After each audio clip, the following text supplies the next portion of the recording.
Hello বন্ধুরা, আজ আমি আবারও আপনাদের জন্য আরেকটি নতুন গল্প নিয়ে চলে এলাম।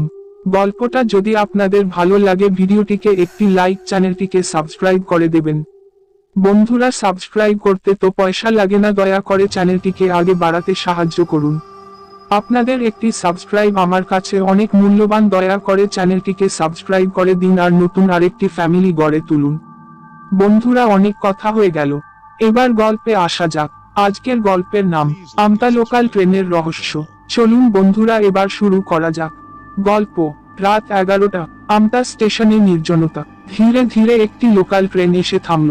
ট্রেনের ভেতরে একমাত্র যাত্রী সুমন, তার অফিস থেকে বাড়ি ফিরছে। দিনের ক্লান্তি তার চোখে মুখে স্পষ্ট। ট্রেন থেকে নেমে সুমন স্টেশনের দিকে হাঁটতে শুরু করলো। একসময় তার মনে হলো কেউ যেন তাকে অনুসরণ করছে। সে পেছনে ফিরে দেখল, কিন্তু সেখানে কেউ নেই। সামনের দিকে এগিয়ে যাওয়ার সময় সে লক্ষ্য করল স্টেশনের আশেপাশের বাতিগুলি হঠাৎ করে নিভে গেল। পুরো স্টেশন ঘুটঘুটে অন্ধকারে ঢেকে গেল। সুমন তার মোবাইলের টর্চ জ্বালিয়ে দেখতে চেষ্টা করল, কিন্তু কিছুই পরিষ্কার দেখা যাচ্ছিল না। ঠিক সেই মুহূর্তে হঠাৎ করে কোথা থেকে যেন একটি শীতল বাতাসের ঝাপটা তার শরীরে লাগলো। বাতাসে যেন কিসের গন্ধ ছিল, যা সুমনকে মুহূর্তের মধ্যে কাঁপিয়ে দিল। সে দ্রুত স্টেশন ছাড়তে চাইল, কিন্তু পা যেন ভারী হয়ে আসছে। তার মনে হচ্ছিল কেউ যেন তাকে আটকে রাখার চেষ্টা করছে। কোনো রকমে স্টেশনের বাইরে এসে সুমন হাঁফ ছাড়ল, কিন্তু সে অনুভব করলো তার পেছনে কিছু একটা আছে। কিন্তু যখন সে পিছন ফিরে তাকালো, তখন কিছুই দেখতে পেল না।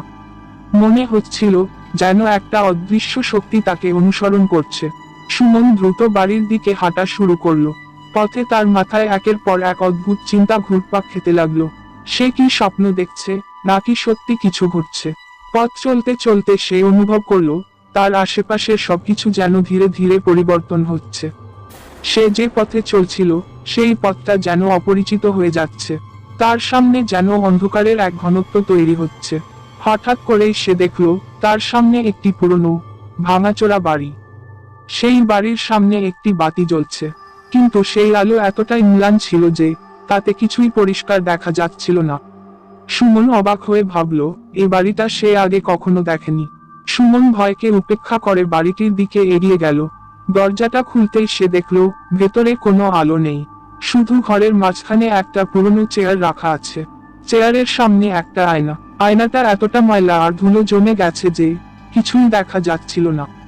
সে যখন আয়নার দিকে তাকালো, তখনই তার শরীরের ভেতর এক অদ্ভুত শীতলতা অনুভব করলো। মনে হলো আয়নার ভেতর থেকে কেউ তাকে দেখছে।